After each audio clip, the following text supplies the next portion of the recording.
The New York State Senate was scheduled to hold a hearing today on government ethics, oversight, and enforcement, but it was postponed to avoid a possible violation of open meetings law. News Channel 34's Karina Capabianca explains why the end of the pandemic emergency does not mean it's business as usual.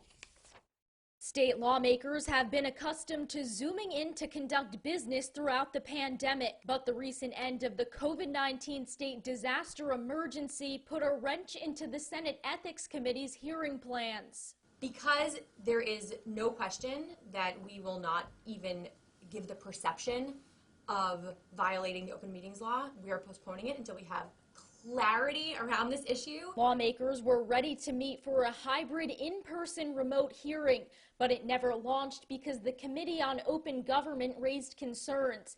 There were questions if all the Senate Ethics Committee members participating had to physically be in the room.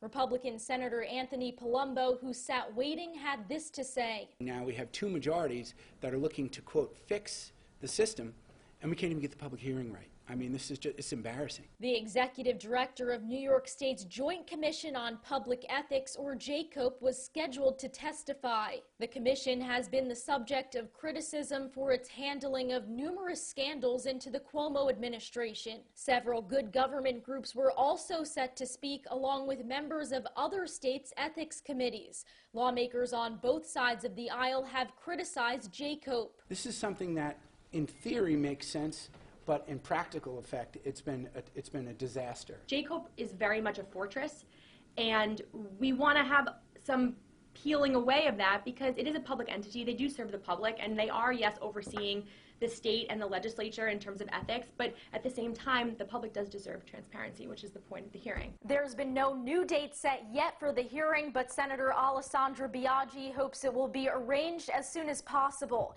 In Albany, Karina Capabianca.